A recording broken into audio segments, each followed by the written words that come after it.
The second team I wanted to look at during this January transfer window was Aston Villa. Just going through the teams alphabetically and assessing their window and their first window under Steven Gerrard, and kind of looking at the impact of his influence and where Villa are looking forward as a club as well, and where they want to be. Obviously, all clubs want to establish themselves in the top 8, 6, 4, wherever they're aiming for financially. And Aston Villa, with their history and fan base and kind of recognised status as a club that should be up there with the best clubs, they seem to have taken a step forward in this window, especially when you look at them in comparison to Arsenal in the previous video. They've definitely made some strides forward through January just gone. If we look at players that have come in and out, we can see a little bit of the Steven Gerrard influence here. Obviously, Philippe Coutinho being the headline signing in the whole window on loan from Barcelona. Not played much in his time there. Obviously, went out to Bayern Munich on loan as well, and was part of the Bayern Munich team that beat Barcelona 8-2 in one game. But a great signing, you'd probably say, for Steven Gerrard and Aston Villa. Showed in his first game against Man United how effective he can be, becoming a disruption in the box, and being involved in both goals against Man United to get a 2-2 draw for Steven Gerrard. Moving forward, if Gerrard wants to start playing more of a sort of 4-2-3-1 shape with Buendia, Watkins either side of Coutinho, maybe bringing in Ramsey as well, and obviously Danny Ings at the top of the pitch, then Philippe Coutinho kind of plays his best football as a 10. He did at Liverpool as well. But Aston Villa's biggest problem this season has been their creativity. They rank 14th in expected assists and 16th in expected goals. And for a team that are pushing to be in at least the top half of the table, they need, obviously more creativity to have more chances and score more goals. And the two players to highlight that will kind of address that issue would be Coutinho and Lucas Digne. I think Digne is a bit of a coup, really, from Everton. I know he's getting toward the latter end of his career at 27, 28, but in terms of a creative left back, he's fantastic. We've seen the best of him at Everton at times before Benitez, obviously. Great delivery of the ball, great set piece taker, but kind of coincidentally, when you look at the two left backs being Digne and Matt Targett, who's gone out to Newcastle, they're actually fairly similar in terms of their creative output, passing and crossing numbers.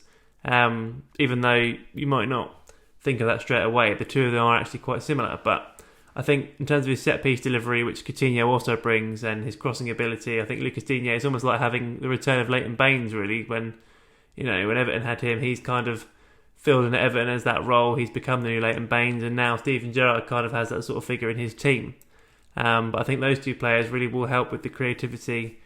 In Steven Gerrard, even if he plays the 4-2-3-1 or the 4-3-3 as we've seen him play currently.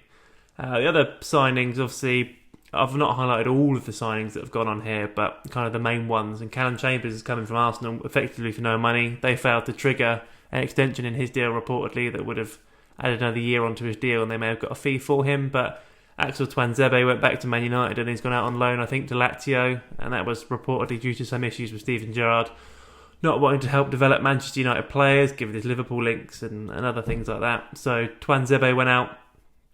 Callum Chambers has come in and out at Arsenal, never really pushed on, and a little bit, it's kind of like a Phil Jones signing at Man United, highly rated when he was at Southampton, came into Arsenal for a good fee, never kicked on, and come to Villa now, maybe he can salvage some of his career, but it means Villa have got 4 fairly decent English centre-halves in Mings, Courtney House, Callum Chambers and Ezri Konsa. And now Villa have got kind of those 4 centre-halves. If they're going to push into Europe next season, they've then got a depth of 4 players for those 2 positions, or if Gerrard wants to work back up to a 3 like Dean Smith was trying earlier in the season. Kerr Smith, a name on the list that not many people may have heard of, from Dundee United. He's a 17-year-old Scotland under-21. I think he's only played 8 or 9 games for Dundee United, but really highly rated and wanted by a lot of clubs across Europe. But kind of, a bit of future-proofing and planning for the future, coming in for just £2 million reportedly. Other sources saying more around £1 million. But either way, giving him 5-10 years of development depending on how long Gerrard's there or whoever's there next. I think a pretty good signing for Villa, definitely targeting the future. And Robin Olsen at the bottom there, coming in as more goalkeeper cover. He was of Everton before, I think, on loan from Roma. Didn't feature too much for them, but I think Villa sent out one of their other goalkeepers on loan, so that's just another depth signing. And then the other loanee that went out was Anwar Ghazi. I think there's a view to a permanent deal with Everton as well. A player that found himself out the team once the likes of Buendia, Leon Bailey, etc. have come in, and Coutinho coming in will only disrupt his playing time even more. An odd signing for Everton, but I'll come on to that when we look at them. So like in the previous one, just looking at Villa post-window, I think they're in a stronger place than they were going into the window. As I've said, plan for the future by acquiring Callum Chambers and Kerr. I think both of those, whether Kerr develops into something we don't know. Chambers, we kind of know what he is, and he's a squad filler, really. And, if they do get any injuries to their main centre-halves, then he's there. Acquiring a player beyond their budget, the Coutinho loan signing, quite a clever one, I think. Not having to pay all of his wages, not having to pay a fee for a player that went for £130 million. Obviously, the Steven Gerrard link helping there. And as I say, I think Digne and Coutinho really address some of their creative issues. And will hopefully lead to more goals for Watkins and Danny Ings moving forward. And it just kind of remains to be seen if Steven Gerrard can make it all come together. He's kind of capitalised on what Dean Smith started to build, changed the shape a little bit of how Villa play. But I think they're in a good position. I think they're in a better position than quite a few teams around their sort of budget, or even teams above their budget. Really, like you'd argue Everton have probably got more finances than Villa, but Villa kind of getting themselves, I think, head and shoulders above teams like Brighton who want to be in that top 8. Pushing forward. They're missing a goal scorer. We'll come on to them as well, but I think the future looks positive for Aston Villa under Steven Gerrard. Depends how long he's there, whether he goes and replaces Klopp when Klopp's deal runs out. I think Klopp's deal's got 2 seasons left, maybe 3. But we'll see how far Steven Gerrard takes Aston Villa. But I think moving forward, they may want to assess maybe a stronger centre-half signing moving forward. I've never been completely convinced by Tyrone Mings or Courtney House, but Ezri Konsa looks like a decent player. We'll see how that goes moving forward, but I think Villa are in a good position. Emi Martinez is a great goalkeeper. They've got Emi Buendia kind of coming into his own. Leon Bailey suffered with injury, but that was a really strong positive signing from someone that was touted to be a bit of a wonder kid when he was younger.